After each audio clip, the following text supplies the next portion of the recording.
Alhamdulillah alladzi bi ni'matihi tatimmus shalihat.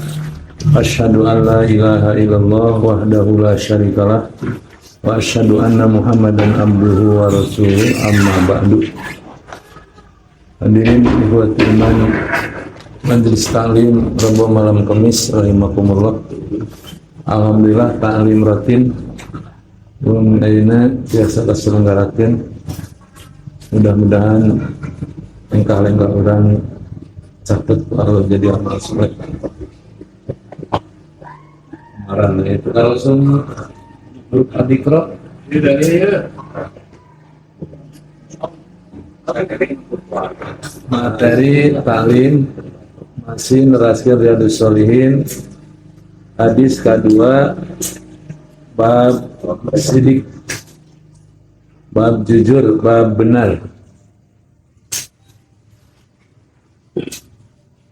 Asani an Abi Muhammadinil Hasan ibn Ali ibn Abi Thalib radhiyallahu anhuma, dari Abu Muhammad Al Hasan bin Ali bin Abi Thalib, mudah-mudahan Allah meridhoi mereka berdua.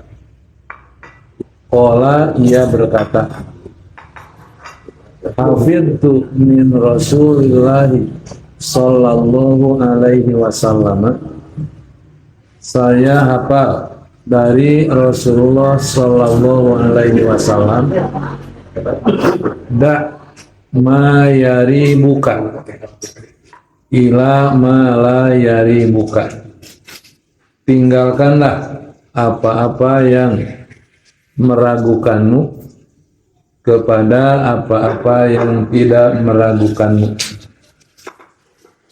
Fa inna sidqa tuma'ninatun, karena jujur itu, benar itu menenteramkan. Wal kadhiba, dan dusta itu ribatun, meragukan.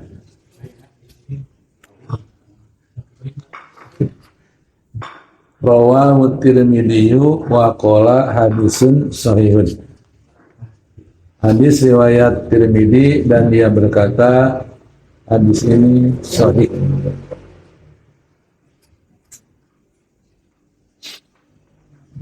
Tilu an Abi Sufyan Sakhr bin Harb, dari Abu Sufyan Sakhr bin Harb radhiyallahu anhu, mudah-mudahan Allah meridhai dia, fi hadisihi tawili, pada hadisnya yang panjang, fi qissati Hiraqla, tentang kisah Raja Herakles.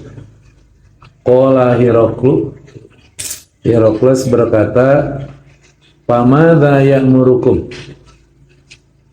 maka apa yang ia perintahkan kepada kalian, yakni Nabiya sallallahu alaihi wasallam, yaitu yang diperintahkan oleh Nabi sallallahu alaihi wasallam. Qala Abu Sufyan berkata, qultu, saya berkata, ya qul, dia bersabda, u'budullaha wahdahu, sembahlah oleh kalian Allah yang satu, la tusyriku bihi syai'an, janganlah kalian menyekutukannya dengan sesuatu pun, watruku ma yaqulu abaukum, dan tinggalkanlah apa yang dikatakan nenek moyang kalian, wa ya'muruna bis sholati wasidqi, dan dia menyuruh kami untuk sholat dan jujur, benar, wal afafi, dan bersikap menjaga kehormatan diri, wasilati, dan menghubungi keluarga. Muttafaqun alaihi, hadis riwayat Bukhari Muslim.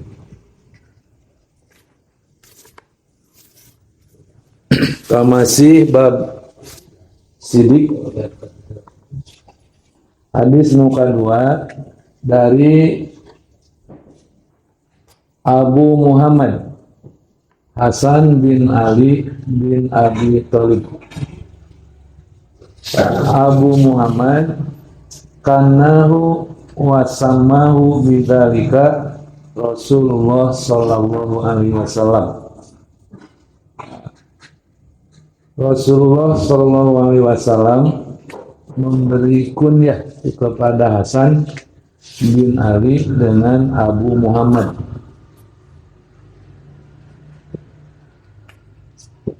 An ummuhu Fatimatu Az-Zahra radhiyallahu anha.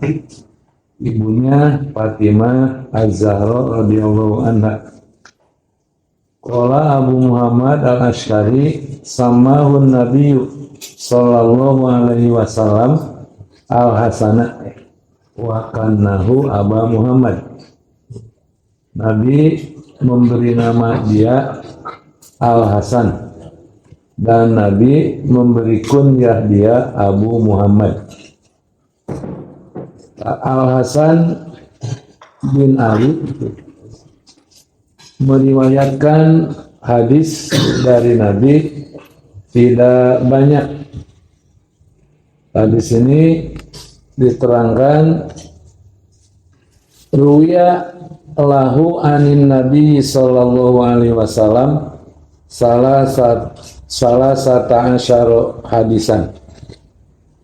Beliau meriwayatkan hadis dari Nabi sebanyak 13 hadis.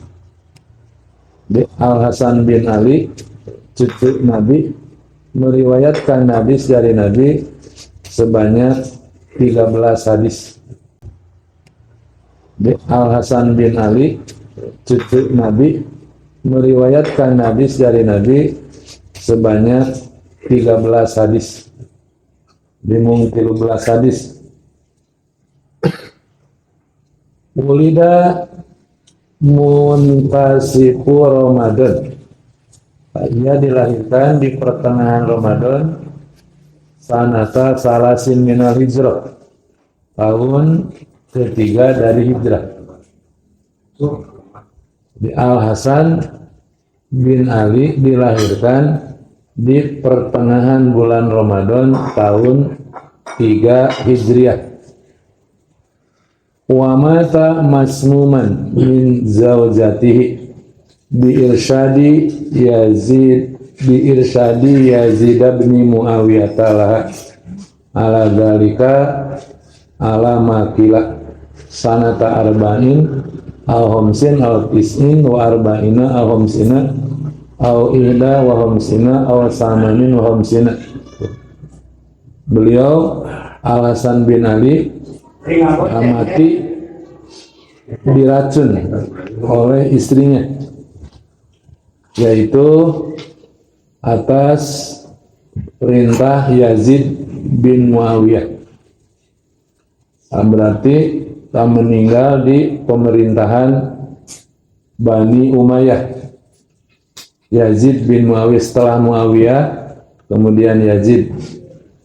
Al-Hasan mati dibunuh oleh istrinya dengan cara diracun oleh istrinya dengan biirsyadi Yazid bin Muawiyah.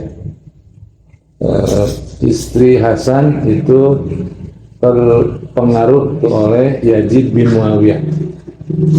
Dan nanti begitu juga saudaranya Husain dibunuh di zaman pemerintahan Yazid bin Muawiyah.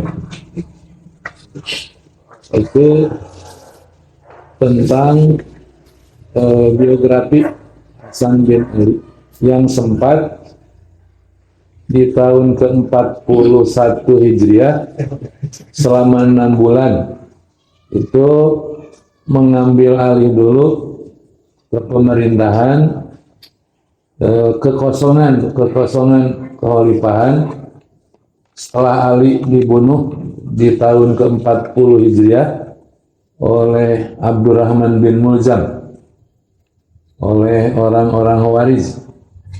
tahun 41 Hijriah, kekhalifahan dipegang dulu oleh Hasan. Di pertengahan tahun 41 Hasan bin Ali mengundurkan diri dan kekhalifahan diambil oleh Muawiyah. Di hadis yang ada di Riyadhus Shalihin, salah satu hadis dari 13 hadis yang diriwayatkan oleh Al-Hasan bin Ali. Wa ruwiya lahu ashabus sunan al-arba'ah. Yang 13 hadis itu diriwayatkan oleh ashabus sunan sebanyak 4 hadis. Salah satunya diriwayatkan oleh Imam At-Tirmidzi dalam Sunan At-Tirmidzi. Hadisnya ini, Hasan bin Ali berkata, hafidtu min Rasulillah sallallahu alaihi wasallam. Saya hafal dari Rasulullah sallallahu alaihi wasallam. Tinggalkanlah amru nadbin. Itu perintah yang menunjukkan perintah yang nadab, sunat. Lianna tawaqqus subuhati mandubun halal asofi.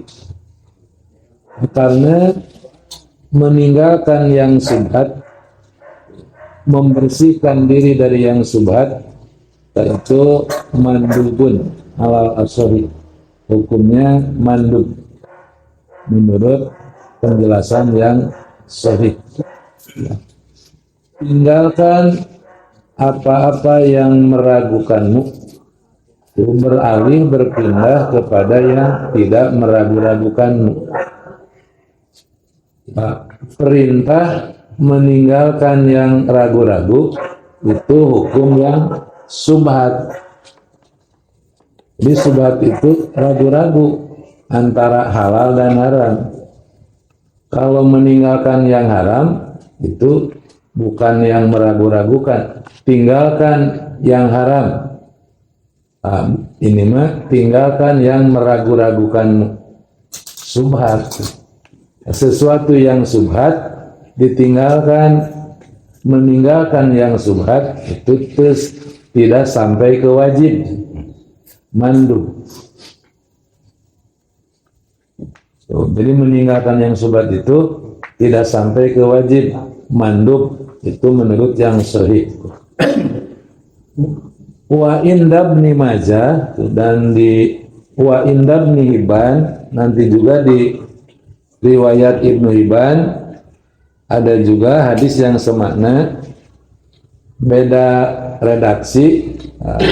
Kalau di riwayat At-Tirmidzi, setelah Rasul menyuruh tinggalkan apa yang meragu-ragukanmu kepada yang tidak meragu-ragukanmu. Ya, di Riyadhus Shalihin di depan bakal ada bab waro. Meninggalkan yang subhat itu termasuk waro. Dicontohkan ketika Rasulullah sedang berjalan menemukan korma, beliau mengatakan, kalau tidak khawatir kurma ini kurma zakat, aku akan memakannya. Kalau tidak khawatir kurma ini kurma zakat, aku akan memakannya. Lukoto, barang temuan. Mimu barang. Kalau lukoto itu statusnya subhat. Subhat. Yang subhat itu meninggalkan yang subhat, itu bagian dari waro. Jadi apik, tapi tidak wajib, gitu. Mandub. dan wajib meninggalkan nu haram. Kalau yang haram mah wajib tinggalkan nu haram. Imam masih ragu-ragu antara halal dan haram. Nu halal jelas, nu haram jelas. Antara halal dan haram ada perkara subhat.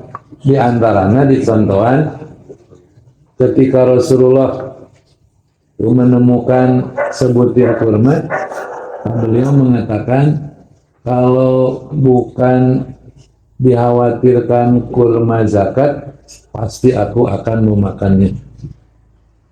Berarti tuh dari hadis itu dipikirkan sampai ke haram meninggal, sampai ke wajib meninggalkan yang subhat itu mandum.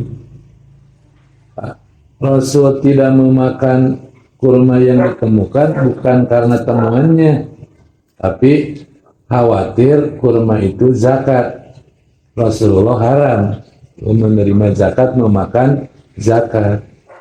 Berarti kalau bukan zakatnya dimakan ke Rasul. Tak karena ragu-ragu, bukan ragu-ragu menemukannya, tapi status barang itu sieun korma zakat. Kalau korma zakat haram.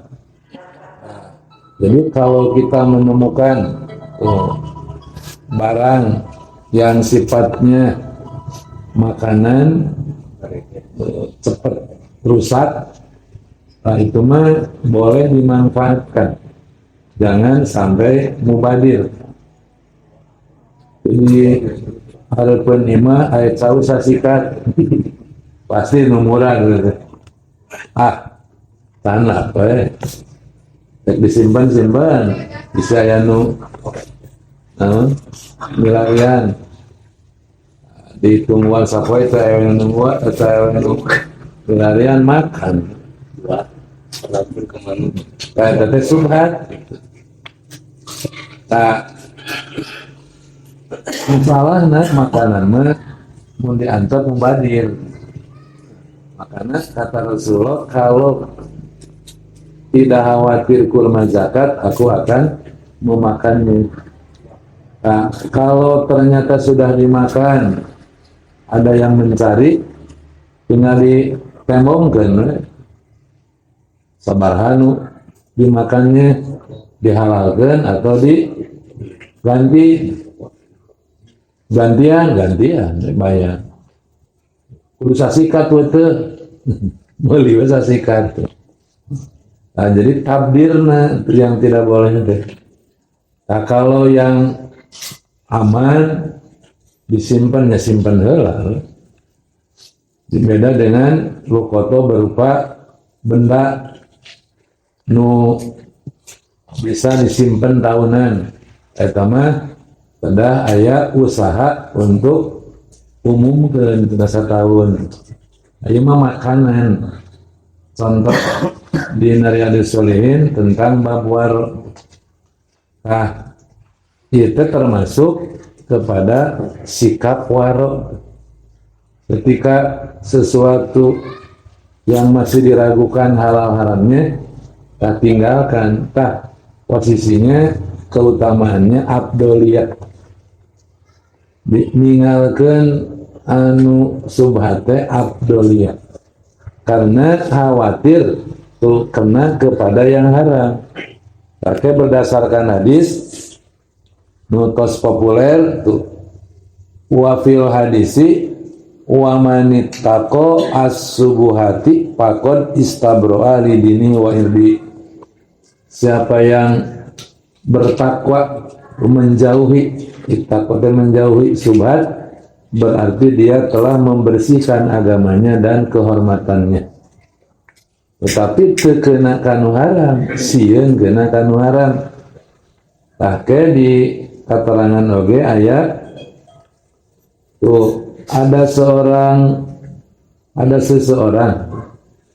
an Abi Hurairah anin Nabi sallallahu alaihi wasallam. Di hadis lain Abu Hurairah menceritakan bahwasanya Nabi bersabda li rajulin kepada seseorang Da ma yuribuka ila ma la yuribuka.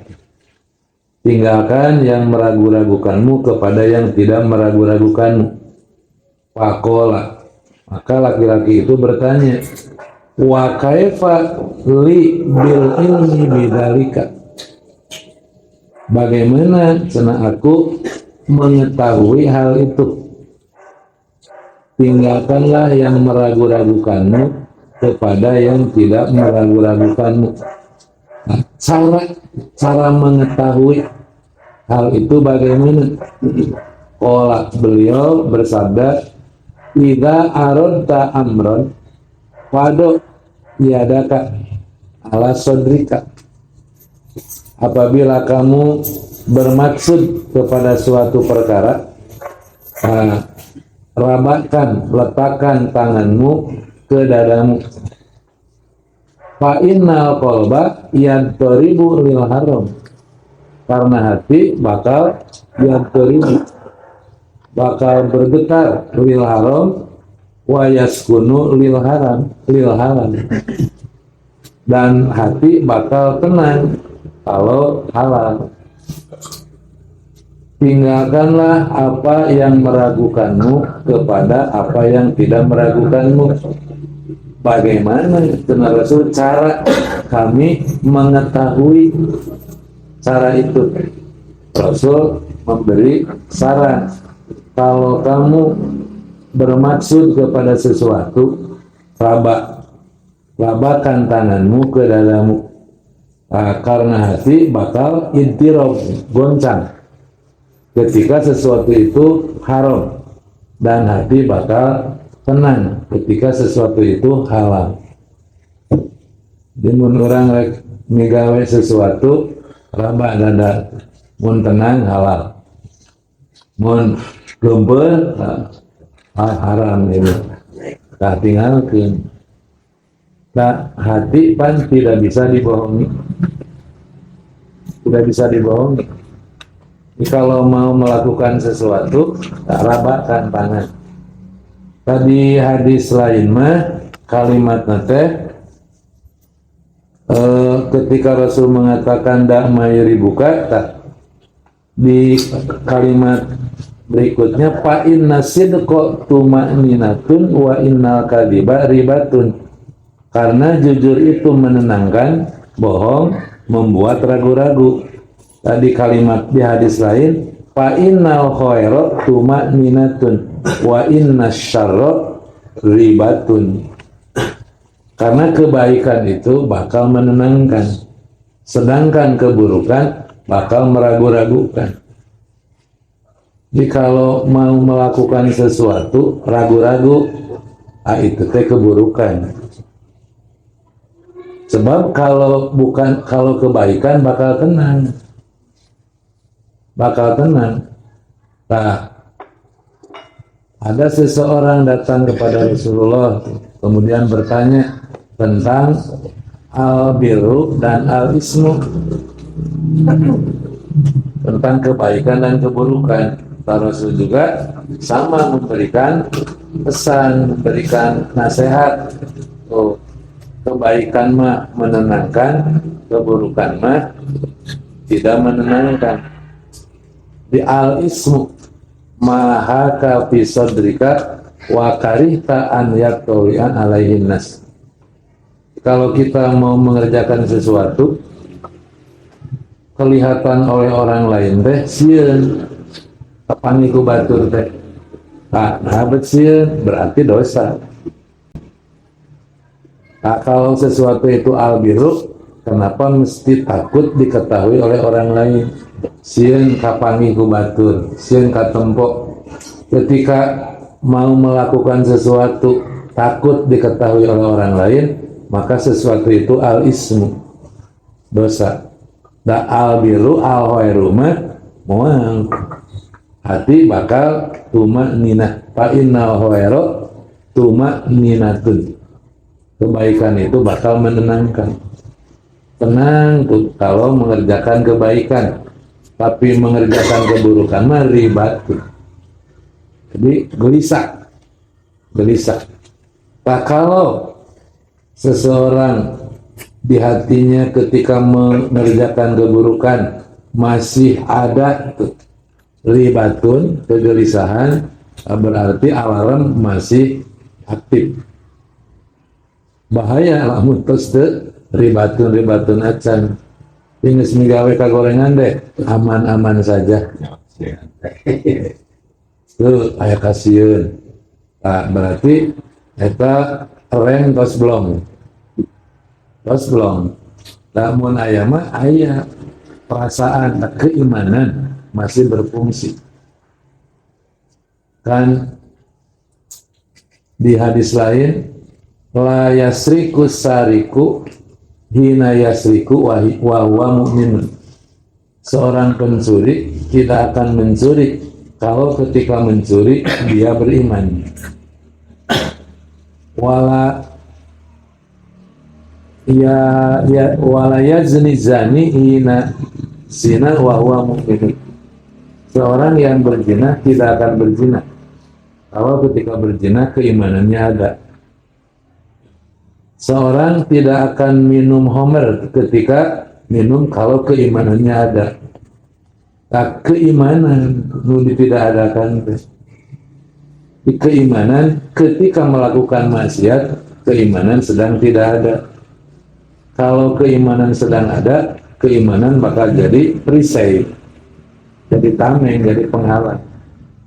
Nah, ketika keimanannya dibiarkan, diurus, keimanan teh ibarat saur Imam Ghazali ibarat lentera.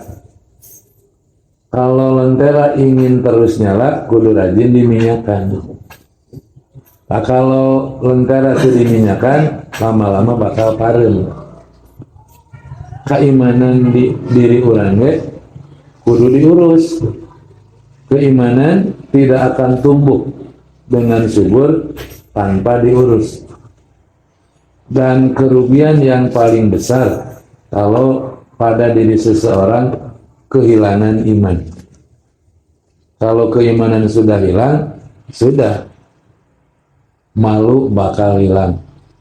Nah, ragu-ragu tadi bisa bakal hilang. Jadi melakukan dosa terus aman, itu merasa tidak ada perasaan gelisah, tidak ada ribatun. Nah, itu keimanan sudah tidak ada berarti. Kalau masih ribatun, keimanan masih ada. Nah, makanya keimanan itu butuh pemeliharaan, urus. Nah, keimanan bakal tumbuh kalau dipelihara. Nah, disiram kunaon ku ilmu, digemuk, perlu digemuk keimanan deh, ku katakan. So, rasakan ku kita ketika keimanan disiram ku ilmu, dipupuk ku ketaatan, keimanan teh naik. Tapi coba keimanan antar tong kolab ilmu, tong melakukan ketaatan, ya bakal mati keimanan, bakal turun heula. Turun ketika turun diantar, ya bakal mati keimanan. Maka keimanan turun naik senagini. Al imanu yazidu wa yanqusu. Iman itu suka bertambah, suka menurun. Nah, ketika menurun yang harus dikontrol. Jangan dibiarkan turun, jadi jaga, akhirnya keimanan bisa hilang. Nah, kalau keimanan hilang, sudah. Itu merupakan kerugian yang paling besar. Sudah hilang iman, diurang supaya istilah nyapoek. Nah, di sini tuh tinggalkan yang meragu-ragukanmu kepada yang tidak meragu-ragukanmu. Bagaimana, wahai Rasulullah, cara saya mengetahui hal itu? Rasul memberikan arahan, rabakkan tanganmu ke dadamu. Karena hati itu bakal intirab kepada yang haram dan bakal tenang kepada yang halal. Wa innal muslima, dan bagi seorang muslim, al-waro, hendaklah waro, teliti, apik. Wa innal muslima al-waro, yaitu iada usogirota mahofata kabirota, ia meninggalkan dosa yang kecil, kesalahan kecil, karena takut terjerumus kepada dosa yang besar, kesalahan yang besar. Rawahu Tabraniyu, hadis riwayat At-Tabrani. Qila lahu pamanil waro, ditanyakan cenah kepada Rasulullah, siapakah orang yang waro itu? Qala alladzi yaqifu indas subuhati, seseorang disebut waro ketika yaqifu indas subuhati, berhenti di perkara yang subhat. Kalau seseorang meninggalkan nu haram, itu disebut waro. Yang disebut waro mah meninggalkan yang subhat, waro. Di waro teliti, apik. Waro ini bagian dari akhlak terpuji, dan waro ini tidak bisa datang tanpa ada tarbiyah, tanpa ada latihan. Ketika seseorang melatih diri dengan waro, yang subhat saja berani ditinggalkan, apalagi yang haram. Jadi ketika yang subhat saja ditinggalkan, komo nu haram gampang ninggalkeun. Nu subhat wae tuh ditinggalkeun. Nah, sebaliknya kalau seseorang nu haram wae dipilampah, komo nu subhat. Nu haram wae wani dilanggar, yang jelas haramnya, apalagi yang masih subhat. Nah, subhat itu di wilayah akidah, di wilayah muamalah, di wilayah ibadah, di wilayah muamalah. Di subhat bukan di wilayah muamalah saja. Siga tadi lukoto barang temuan eta mah wilayah muamalah.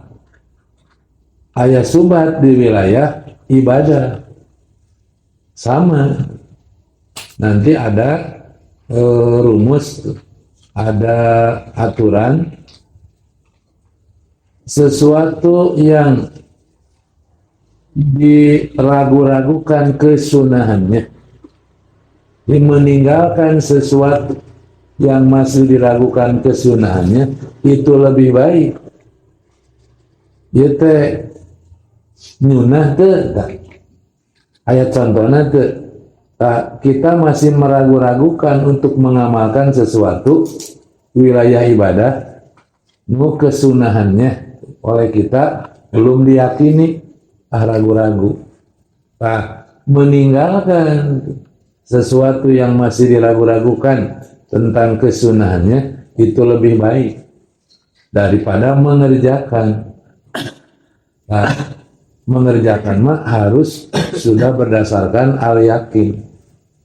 Yakin itu nyunah. Ketika masih diragu-ragukan kesunahnya, walaupun hukumnya sunat, mending ditinggalkan. Kalau kita masih menyaksikan hukum kesunahannya, itu nyunah dicontohan bisi bid'ah, tadi tinggalkan itu bisi terjerumus karena bid'ah. Namun ibadah sunat yang kita masih meragu-ragukan tentang kesunahannya, maka meninggalkan itu lebih baik. Bisi terjerumus karena bid'ah. Kajian teu punya pahala, lembar cenah eta teh sunnah, daripada ditinggal dilakukan justru takut khawatir terjerumus karena bid'ah. di wilayah ibadah sunat apa yang menurut ilmu kita masih diragu-ragukan kesunahannya, lebih baik ditinggalkan. Apalagi kalau kita mengetahui dengan yakin itu mah bid'ah, kita mah bukan lebih baik ditinggalkan, harus menurut ilmu yang kita yakini eta amal teh bid'ah, ninggalkeun bid'ah bukan lebih baik, harus, itu wajib. Nah, yang lebih baik mah yang masih diragu-ragukan kesunahannya, tak khawatir terjerumus kepada bid'ah. Di wilayah ibadah, di wilayah akidah sama. Sesuatu yang berkaitan dengan akidah oleh kita masih diragu-ragukan gitu, kebolehannya, ditinggalkan tentu lebih baik daripada dilakukan, bisi terjerumus karena syirik, karena hurufat, karena tahayul. Nanti masuknya kepada sadud dari'ah. Seperti mungkin orang-orang awal, orang-orang soleh zaman Nabi Nuh itu, kalau ada orang soleh meninggal dibuatkan patung. Awalnya tidak dipertuhankan, tidak dikultuskan. Tapi generasi berikutnya dikhawatirkan mengkultuskan, mempertuhankan. Maka tuh membuat sesuatu yang di kemudian hari dikhawatirkan tuh jadi syirik, itu lebih baik. Padahal boleh. Boleh ditinggalkan dengan pertimbangan generasi berikutnya khawatir menyimpang, terjadi penyimpangan. Maka dalam ajaran Islam itu melakukan sadud dari'ah, di preventif penjagaan, apalagi wilayah akidah. Di wilayah akidah itu sebabnya maka wajar kalau saudara-saudara kita yang di Salafi sangat keras di wilayah akidah, tidak ada toleransi di wilayah ibadah, di wilayah muamalah. Musik, dengar nyanyian haram. Itu teh bisa jadi sebagai tindakan preventif sadud dari'ah. Ada bisa melalaikan. Tapi secara hukum asal mah tidak semua. Ada yang ibahana, ada yang mubahna. Foto tidak boleh. Majang foto, sampai majang foto seseorang nu dikagumi tidak dibolehkan. Tak khawatir dipertuhankan, dikultuskan.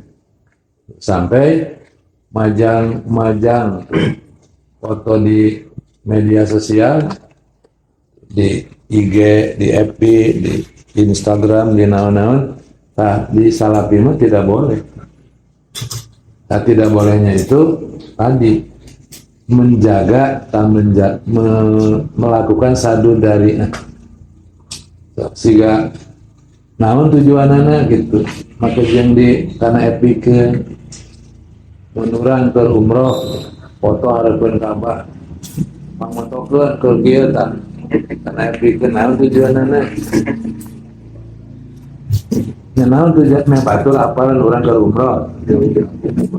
Karena pamer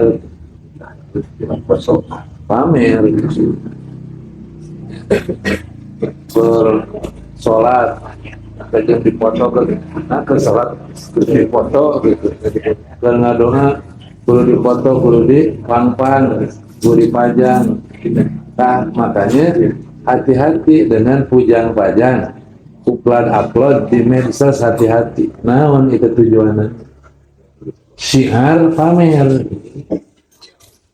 Pelebah mana syiarna, hati-hati terjerumus karena pamer. Bisi pamer itu mamerkeun diri. Itu cenah syiar tak. Ade syiar dengan pamer teh eta teh deukeut, padeukeut. Kumaha? Oh, tipis tuh. Ya, kumaha teh tentu. Kumaha teh itu. Kumaha niatna pamer, tidak semuanya kumaha niat. Dari yang dilihat juga bisa membedakan. Upami syiar mana syiarna itu.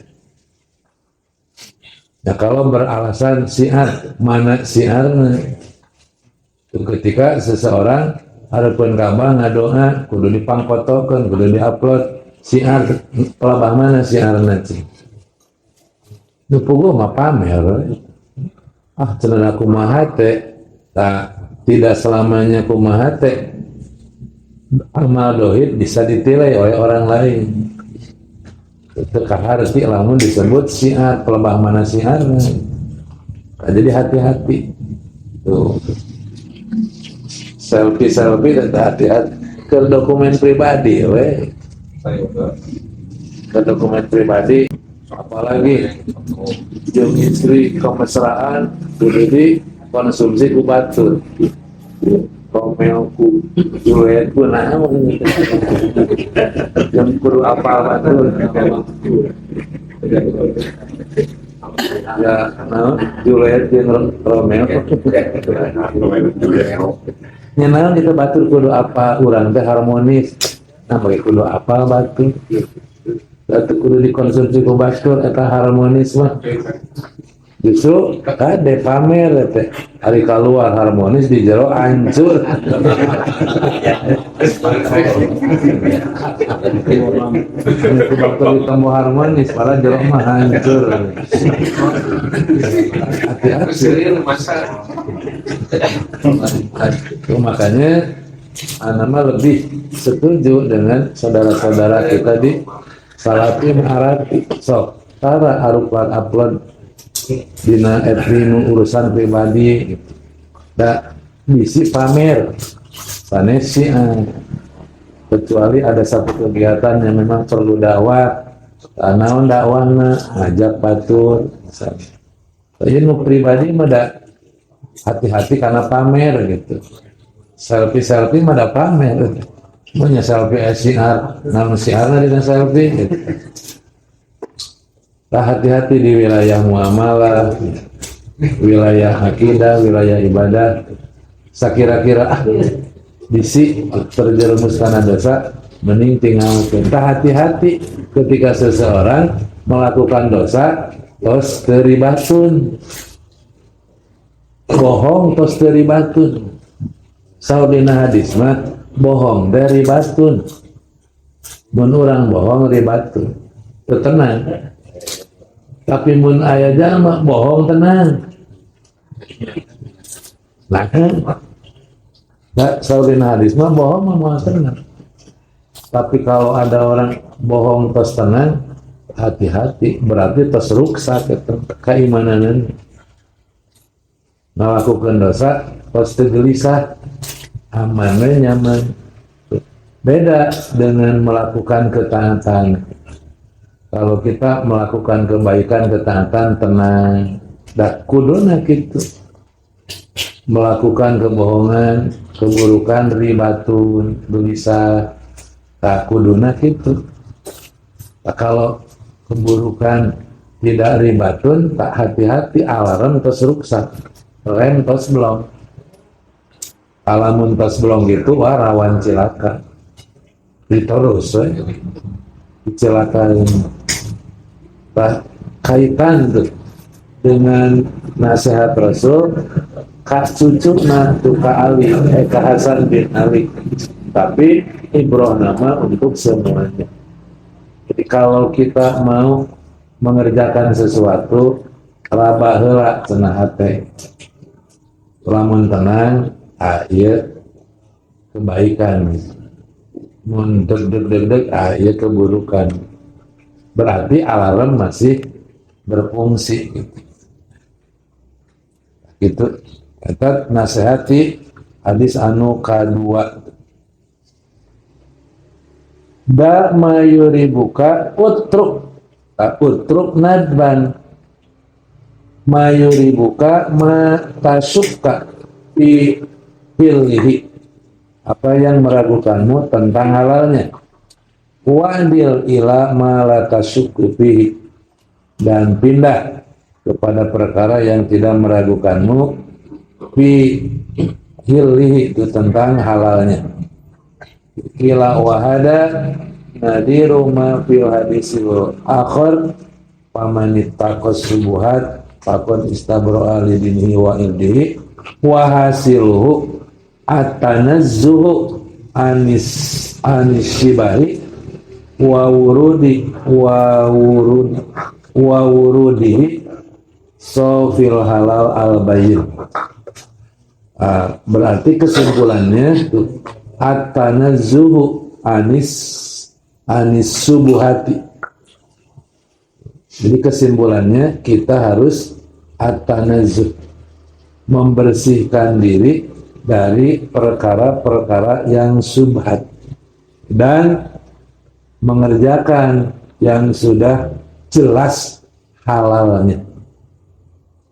Jadi meninggalkan yang subhat tidak sampai ke wajib nadab. Nadab itu sunat, tapi itu termasuk amal yang abdoliyah dan masuk kepada al-waro, seseorang yang waro, yang hati-hati. Tadi hadis mukatilu, ta'ima kisah Abu Sufyan ketika bertemu dengan Raja Romawi, gubernur Romawi. Nah, kisahnya ketika Raja Herakles dikirim surat oleh Rasulullah diajak masuk Islam, Herakles sangat hati-hati, tidak langsung menerima, tidak langsung menolak. Justru Herakles ngundang dulu Abu Sufyan, cerita nanti. Di Mekah diundang ke Romawi yang waktu itu jaraknya Mekah ke Romawi itu 1000 kilo lebih.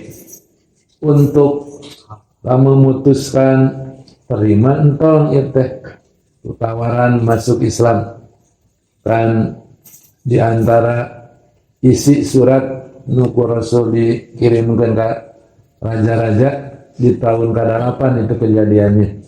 Jadi sebelum menaklukkan kota Mekah, sebagai bentuk ekspansi itu islamisasi, Rasul ngutus 8 utusan ke 8 negara.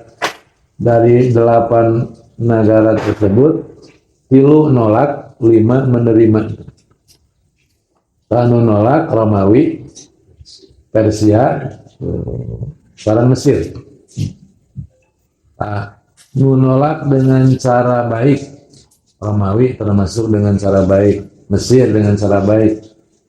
Nolak dengan cara kasar, Persia. Narima 5, Habasyah, Raja Habasyah, Kerajaan Yamamah, Kerajaan Oman, Kerajaan Bahrain, sareng Damaskus. 5. Jadi 5 kerajaan yang waktu itu menerima Habasyah, kemudian Yamamah, kemudian Oman, kemudian Bahrain, sareng Damaskus. Anu 5 menerima masuk Islam. Kilo nolak. 2 dengan cara baik, apalagi Mesir. Raja Mesir waktu itu Musa zaman sareng Nabi Muqawqis. Raja Muqawqis ketika dikirim surat dibaca isinya ajakan masuk Islam, Muqawqis nolak dengan cara baik, bahkan memberi hadiah ke Rasulullah 2 hamba sahaya. Maka di antara isi Rasul ada yang statusnya hamba sahaya, Maria Al-Qibtiyah. Nah, kalau Raja Romawi, Herakles Begitu baca surat yang isinya Bismillahirrahmanirrahim min Muhammad bin Abdullah, dari Muhammad bin Abdullah, hamba Allah dan utusan Allah, Abdullah wa rasulih, ila Hiraqla adimir Rum, kepada Herakles gubernur Romawi. Fa inni ad'uka bi ayatil Islam, sesungguhnya aku mengajak Tuhan dengan ajakan Islam. Aslim taslam, masuk Islamlah Tuhan, pasti Tuhan akan selamat. Yu'tikallahu ajraka marratain, Allah akan memberimu pahala 2 kali lipat. Fa in tawallau, tapi jika Tuhan berpaling, fa inna alaika ismal yarisin, sesungguhnya dosa rakyat semua ditanggung oleh Tuhan. Tak isi surat nanti. Herakles sampai manggil Abu Sufyan. Jadi teh kumaha ya, mau tahu kepribadian Nabi.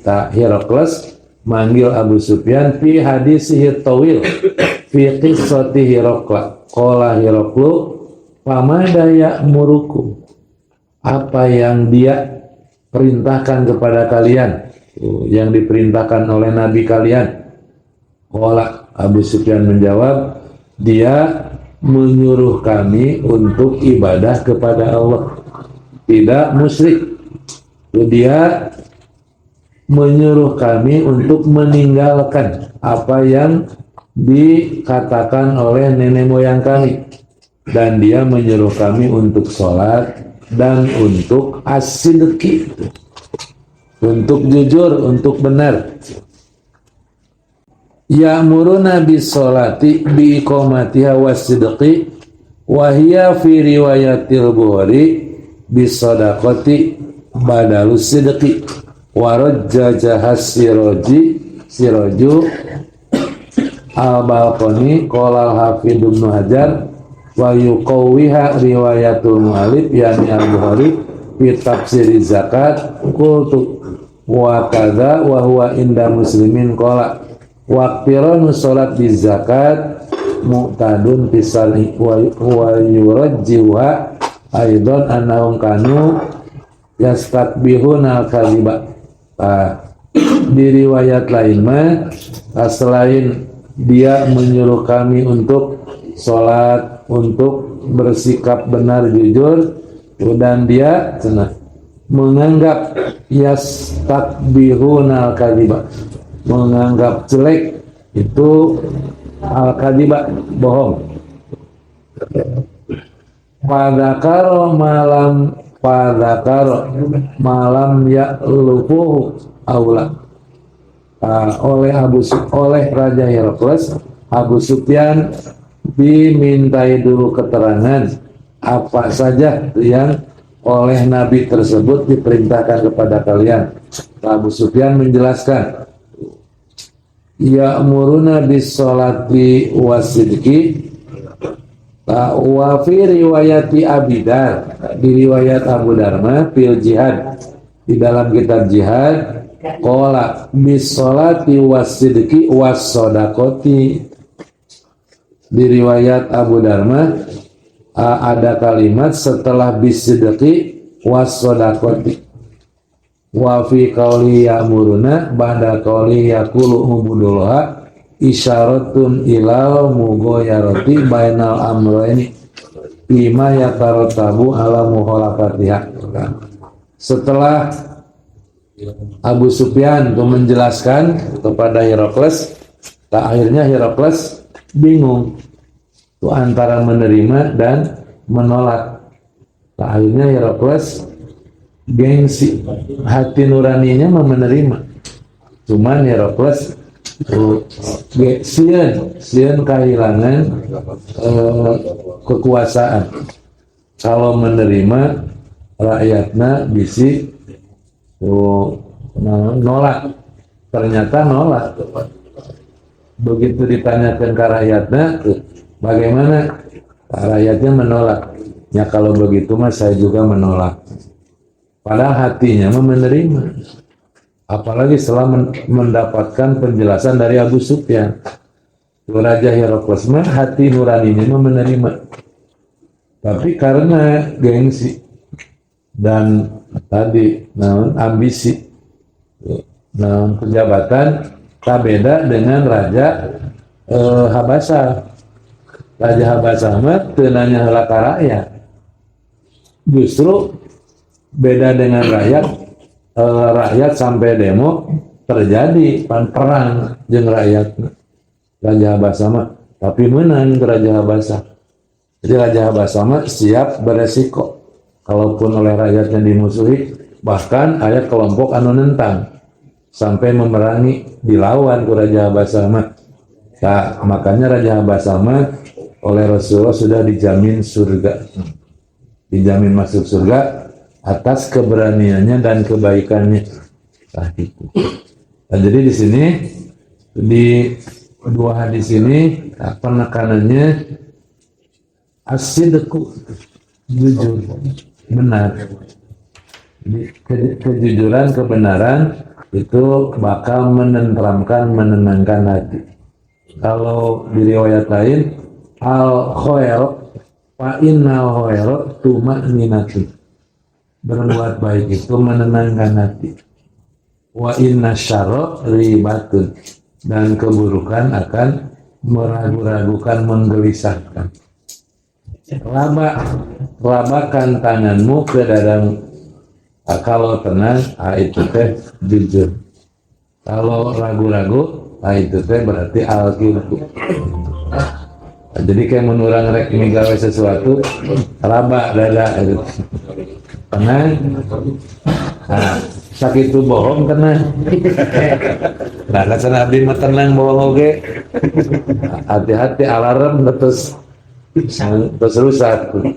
Kuduna terus lamun bohong mah gelisah. Dan itu mah secara ilmu kauniyah oge. Secara ilmu kauniyah, ku ilmu agama, ku ilmu kauniyah oge. Kalau kebaikan bakal menenangkan, keburukan bakal meragu-ragukan. Ku ilmu kauniyah oge, ku ilmu psikologi bisa diketahui. Makanya tuh siga Ibnu Sina dan ketika anak raja sakit parah ini, kalau tabib-tabib yang lain mah periksa butrut, resep, anggar gitu tegiran-giran lah anak raja teh sembuh-sembuh.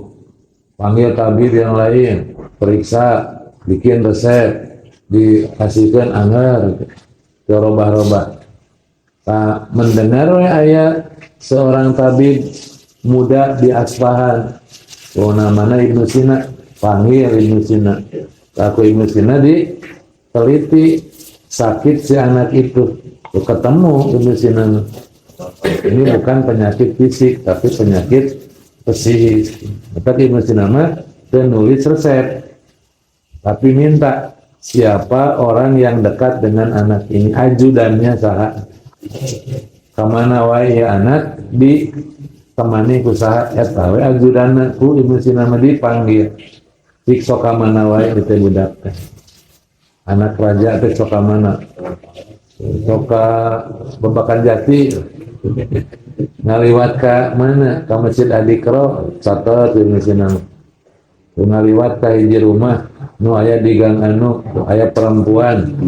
Oh iya mah itu mata ku Ibnu Sina, oh iya tekat sama di teku resep Ibnu Sina mah gitu cabak dada si anak raja tadi disebutkan we Babakan Jati sebutkan gang Jati Mulia hiji beuki deg-degan, sebutkan aya perempuan beuki deg-degan, iya mah obatna kudu ku eta. Akhirnya terus terang dibikinkan resep non wae moal sembuh. Terus terang itu berarti sakit hati karena perempuan. Nya jeung kakana ternyata bersaing. Si perempuan tersebut teh ku lanceukna nepi ka hayang, ku adina nepi ka hayang. Adina eleh babar kapelan ku lanceukna. pas dipinang, begitu dipinang golanjek nabrak ke gede. Akhirnya musyawarah, tuh kakaknya baik hati nyepek ke hati senang. Dan jaga dari kakeknya, nuker layunya. Nah, jadi ku ilmu kajiwaan wae itu bisa ketemu. Nah, ku agama terus jelas, nah pasti bakal ada kaitan. Tuh hati-hati ketika kita bohong terus gelisah, hati-hati. Terus ngerasa dosa, hati-hati. Harusnya gelisah merasa dosa. Berarti alarm keimanan masih berfungsi. Namanya dua hadis, patilu adalah sanggapil. Opat kalima dua hadis dari tilu opat lima genap. Genap hadis teh bab muraqabah, merasa diwaspadai, diawasi. Wallahu a'lam.